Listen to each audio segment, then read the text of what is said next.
even police officers ay may tuturing na walang disiplina.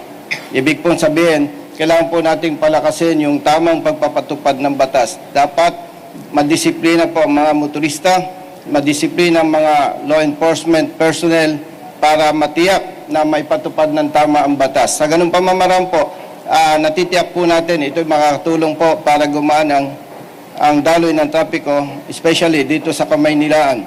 At maliban po dyan, yung po pang mga infrastructure projects natin, mga infrastruktura, ay masyadong limited na po ang space. Kaya yun na lamang po ang nakikita natin dapat pagtuunan ng pansin.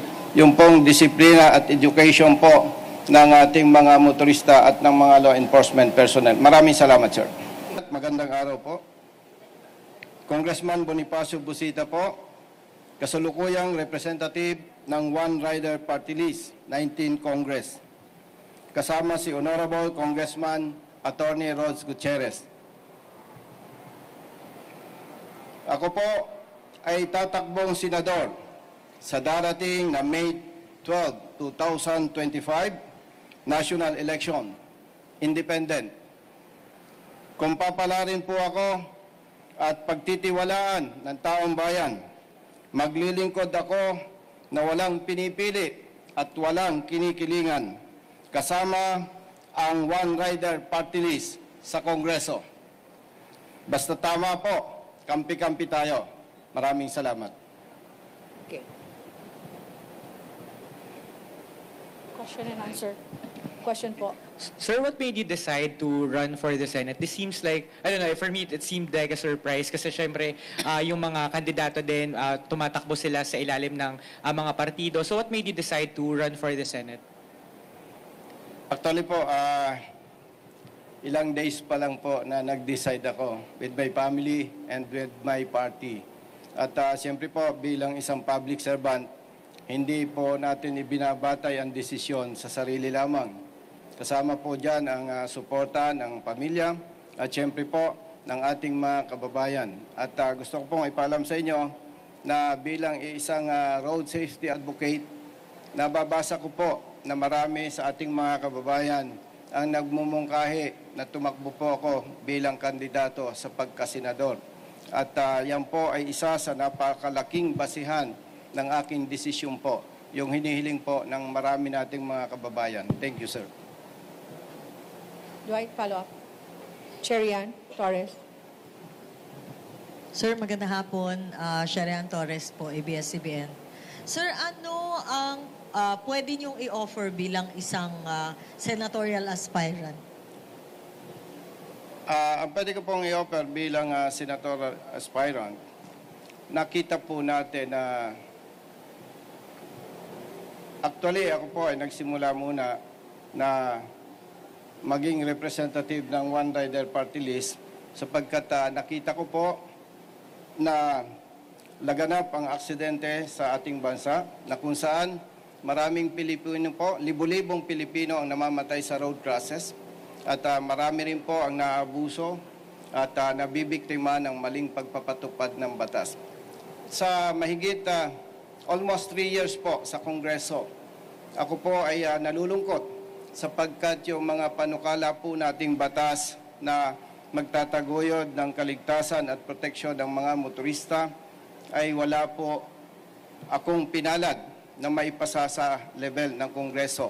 At kung ako po ay papalarin at pagtitiwalaan po ng taong bayan, umaasa po ako na ito po na pangunahin nating advokasya, itong pagtataguyod ng kaligtasan at proteksyon ng mga motorista, ay pangunahin, bibigyan ko po ng atensyon sa Senado. At alam ko rin po na makakatulong ang One Rider Party List dito sa aking advokasya.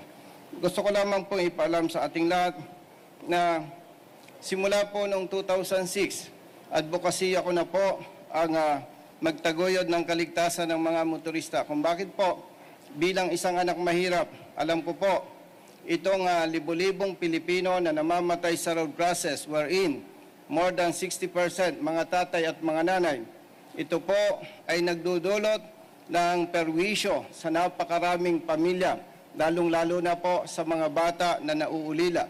At ako rin po ay naniniwala na wala namang batang nangangarap na maging masama at pabigat sa lipunan. Pero kung sila po ay nawawala ng tatay o nanay, malaki po ang porsyento na nasisira ang buhay at kinabukasan ng mga ito. At kung hindi po natin ito pipigilan, tiyak na tiyak po, higit na tataas ang krimen sa ating bansa sa darating na mga panahon. Kung bakit po, higit na tataas ang bilang ng mga bata na nasisira ang buhay at kinabukasan. Kaya nga po, yung kasagutan ko po sa inyong katanungan, pangunahing bibigyan ko po ng attention itong pagsusulong ng batas na magtataguyod ng kaligtasan at protection ng mga kababayan nating mga motorista. Maraming salamat po. Sir, i-follow up ko lang po. Clarify ko rin. Sabi niyo po kanina, tatakbo po kayo as independent. Bakit po hindi kayo kakargahin ng one rider? Considering na meron din mga senador tayo na galing sa mga party list groups kagaya or sectoral groups kagaya po ng mga nasa Akbayan o nasa Sibak. Independent po ako sa level ng Senado, na pagtakbo ng Senador. But then, mananatili po na magkasama po kami ng One Rider Party List. So, just to clarify, sir, ibig sabihin yung One Rider is accredited as a party list group, pero hindi ba siya accredited as a national party? Ganun po ba kaya kayo tatakbong independent? Ano po to? Ito pong One Rider Party List. Okay, please. Okay. Sorry, intervention ng tag team. Actually, One Rider Party List po is a sectoral regional party. So I think based on legal advice, we are unable to field any senatorial candidates. I believe the party list mentioned earlier are actually political parties. So since we're not political party, we express our full support. However, Congressman Busita is restrained to run as an independent. Yun na po. Thank you. Thank you, Honorable Congressman Gutierrez. Thank you, sir. Papuntanong. Okay. Tristan, Newswatch. Sir, given yung traffic, halimbawa sir, matagal ng problema ng mga tao, kayo po ba, anything new that you would like to pursue or offer po, kung halimbawa maluklok kayo sa Senado, meron po ba kayo naiisip na batas to address ito pong nararanasan ding traffic ng taong bayan? Yes, thank you, sir. Actually po, kung titingnan po natin, ang pangunahing dahilan po ng traffic natin, especially sa kamay nila po, ay yung volume ng vehicles. And bilang almost more than 30 years sa Philippine National Police at matagal po sa advokasya, ang nakikita po natin dyan, ang kailangan po talaga palakasin yung po bang enforcement, law enforcement, sapagkat kung titingnan po natin, marami sa ating mga kababayan ang nagsasabi na maraming motorista ang walang disiplina. At hindi naman po may tatanggi na mayroon din tayong mga law enforcers, even police officers, ay may tuturing na walang disiplina. Ibig pong sabihin, kailangan po nating palakasin yung tamang pagpapatupad ng batas. Dapat madisiplina po ang mga motorista, madisiplina ang mga law enforcement personnel para matiyak na may patupad ng tama ang batas. Sa ganung pamamaraan po, natitiyak po natin, ito makakatulong po para gumaan ang daloy ng trapiko, especially dito sa Kamaynilaan. At maliban po dyan, yung po pang mga infrastructure projects natin, mga infrastruktura, ay masyadong limited na po ang space. Kaya yun na lamang po ang nakikita natin, dapat pagtuunan ng pansin. Yung pong disiplina at education po ng ating mga motorista at ng mga law enforcement personnel. Maraming salamat, sir. Maraming salamat. Meron pa? One last question. Last John? po. Sir, sabi niyo matagal na po kayong road safety advocate. So sa nakarang 3 years po sa House, ano pong bills yung mga inintroduce nyo for that advocacy? Meron po tayo, pagunahing sinulong po natin sa ang House Bill 3366, Fair Traffic Apprehension Act. Maliban pa po dyan yung pong protection ng mga motors, ng mga consumers. But unfortunately, nasabi ko sir kanina sa inyo, wala po tayong naipasang batas sa parte po ng Kongreso. Yan po ang nagbigay ng inspirasyon sa atin para umakyat po o maging kandidato sa pagkasenador. At nabanggit po ninyo, sir, yung aking 3 years bilang representative ng One Rider Party List.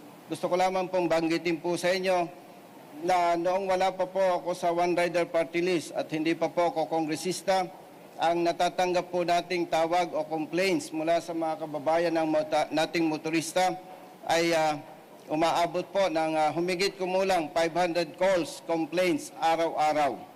Pero dahil po na kapag ka po may lumalapit sa atin at ating inaaksyonan, ay bumaba po na ngayon ang bilang ng mga nabibiktima ng pang-abuso at maling pagpapatupad ng batas. More or less, 20 na lamang po araw-araw. At maaaring magtatanong po sa inyo, ang iba kung bakit po nangyari ito. Kapag ka po mali ang panghuhuli sa motorista, tayo po ay tumutulong sa kanila at sinasampahan po natin ng kaukulang kaso ang nakikita nating nagkamali na police o enforcer. Maraming salamat po. Okay, thank you po, sir. Tapos na po yung 8 minutes for Senator. Thank you po. Congressman. Maraming salamat po sa Maraming inyo lahat. salamat po.